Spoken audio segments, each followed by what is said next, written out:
Well, I'm going to do something different this morning. Would everybody please stand?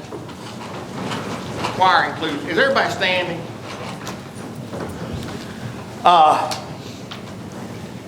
The average person blinks 15 to 20 times per minute. Okay? And a blink lasts 1/5 of a second. So during a normal sermon, you actually, if you put all those blinks together, during an average, say, 20, 25-minute sermon, your eyes are closed for about a minute and 15 seconds to a minute and 40 seconds. Now, my observation, I've just noticed this, some are going over your allotted time. Now, I understand. I know you've had a hard week. You know, it's during the summer. You burn the candle at both ends, and you get set here, and you're comfortable, and you just sort of naturally doze off. Well, I understand that. I've been known to nod a time or two myself. But some of you are cheating. Because I've noticed your eyes are closed during the special music. And when I get up here, you're already, we're just not having that. We're all starting even this morning. Everybody's standing up and everybody's awake. So thank you. You can be seated now.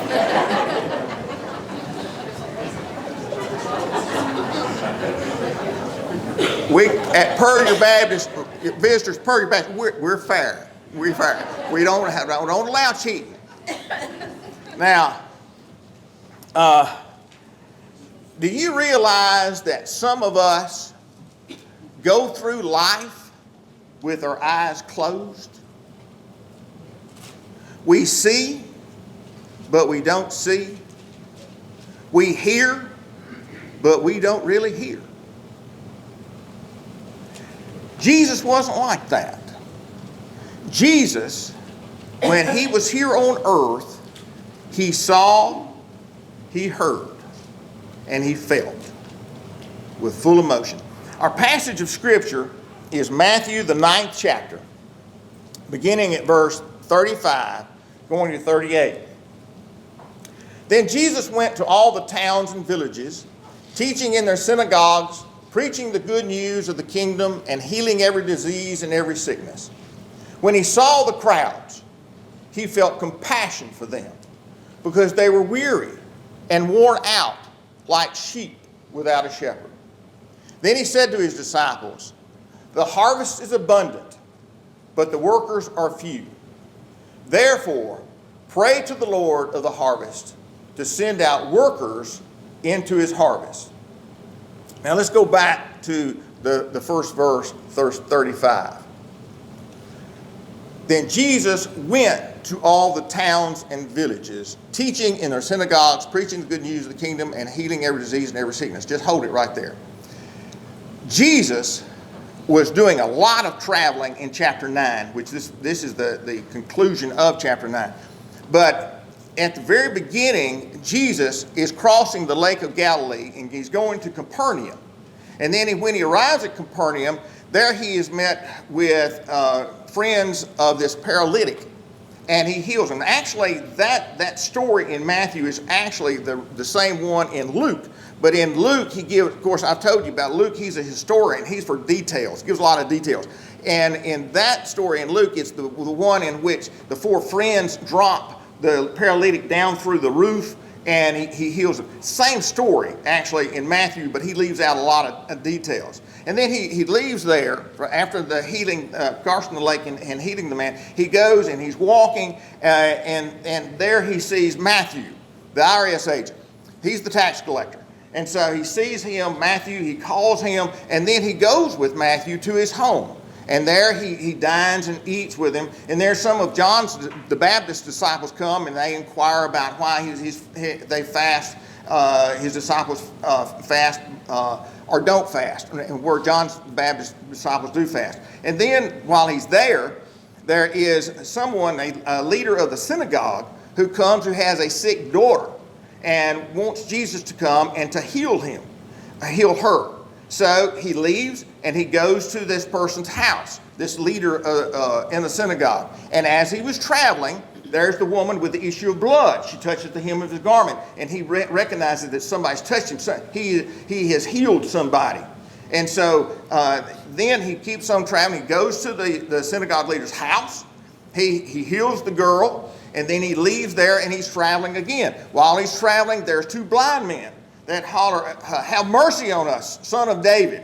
And these two blind men are requesting healing. So Jesus heals them from their blindness. And then from traveling there is a demon-possessed man who's brought to him as he travels further. And so chapter 9 is just chock full of traveling, moving, ministry going on. It makes me tired just reading the chapter. Yeah, I don't know the time frame and all this is happening, but all of this is going on, and he's moving, traveling. And at the end of the verse, he comes to this passage that Jesus, he went to all. It's like a summation statement. Verse 35 is like a summation of the entire chapter 9. Then Jesus went to all the towns and villages, teaching in their synagogues, preaching the good news of the kingdom, and healing every disease and every sickness. And then verse 36, he says, when he saw the crowds, what do you see when you're traveling? Jesus doesn't have a car. He doesn't have a donkey, to my knowledge, except when he came into Jerusalem that time for the Passover. He doesn't have a cart, a wagon. He's walking. And as he's walking, he's seeing. What do you see when you travel down the road? What do you see when you go to Walmart, when you go to Kroger, when you go to the restaurant, when you go to get your coffee, when you go to work, play, whatever you do? What do you see? Do we see? Chuck Swindoll makes this observation. Some people go through life with their eyes closed. They look, but don't really see. They observe the surface, but omit the underneath. They focus on images, but not issues. Vision is present, but perception is absent. If life were a painting, they would see colors, but no genius in the strokes of the brush. If it were a journey, they would notice a road, but no majestic, awesome scenery. If it were a meal, they would eat, drink, but overlook the exquisite beauty of the china and the delicate touch of spice in the sauce. If it were a poem, they would read the print on the page, but miss altogether the passion of the poet. Remove insight, and you suddenly reduce life to existence with frequent flashes of boredom and indifference. It begs the question, as you go through life, what do you see? Do you see the lost, the last, the least, the lonely? That's what Jesus saw. He sees all of these things. He sees the hurt all around him. Several years ago, when I was in seminary, I know, surprise you, I went to seminary. But when I was in seminary, I had a professor that it was a New Testament survey in which we went through the entire New Testament expository, just breaking down the verses, looking at the Greek, etc., yada yada, all this theological stuff. And he gave us a final at the end of the semester, and he gave us a bonus question. And so I was all excited because I needed extra points about this bonus. So this was the bonus question. What is the name of the custodian who empties the garbage in our room?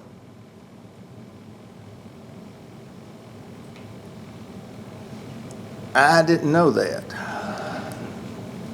but I should have known that. That was one of the best lessons that I was taught in seminary. And his lesson was, You are going into ministry. And if you're going into ministry, it's about people. You can dive in the depths of the theology in this book.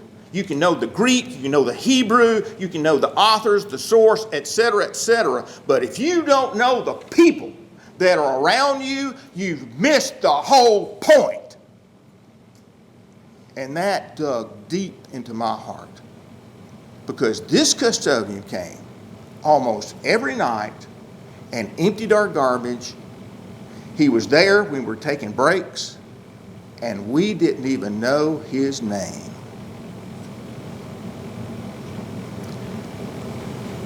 We saw, but we didn't see. Jesus never did that. And what did he see? Jesus saw the crowds, and he felt compassion for them because they were weary and worn out like sheep without a shepherd. Jesus saw sheep. Now, throughout the scriptures, we are compared to sheep. Now, that's not a compliment.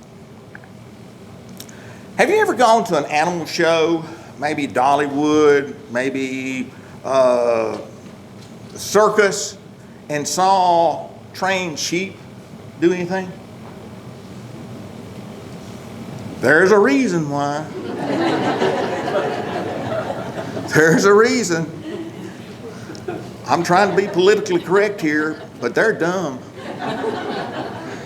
And we are compared to sheep. The Lord is my shepherd, I shall not want. He maketh me lie down in green pastures. He maketh me. Why does the shepherd have to make me lie down in green pasture? I'm not authority on sheep, but people who tell me about sheep said sheep will just keep on going over and over and over. They'll pass the green grass, but thinking, well, there's got to be greener grass over this hill, so I'm just going to keep on going. I'm going to find greener grass. And it's almost like the shepherd has to take the sheep and put his nose in the grass and say, here it is, eat it. We're like that, aren't we? Aren't we continuously looking for that greener grass? Continually looking for that thing that will make us happy? Whatever that might be. May it be money, maybe material things, maybe relationships, something. We're always seem to be on this happy quest for something. Yesterday, I met with some of my high school classmates. We're getting ready to celebrate our 50th high school graduation. And so we met at my friend's house, and nice home, nice house, and he has a pond in the back. And so I was inquiring about the pond and what kind of fish you had in it, and he was telling me about the bass, the catfish, and the brim, etc. He said, but would you know? He said, in 6 years, I bet I fished in that pond 2 times. I said, well, why did you build it? He said, I've always wanted a pond. You know, I wished I didn't have it. It just takes up so much room and just have to maintenance, mowing around it. Isn't that true to all of us? Have you ever done that?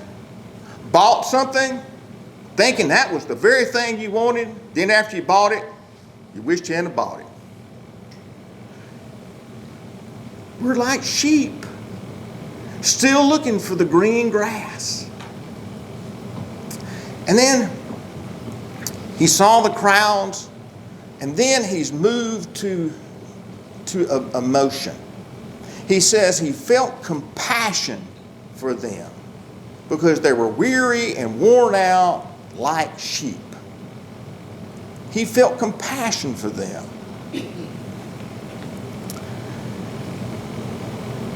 Are we sometimes immune or sterile to what we see around us? That we're not moved in any way because we're so focused maybe on what we're about to do, or focused on what we're to get, or focused this way and that way, and the total oversight of what is around us. And because of our focus, no, we're not moved to compassion, not moved to emotion. We don't feel the hurt.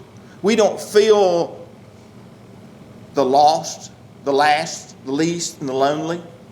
We don't feel it. It does not stir any emotion whatsoever. We're almost sterile to the hurt that is all around us.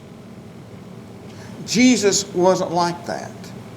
Jesus was moved to compassion. And then look what he says in verse 37.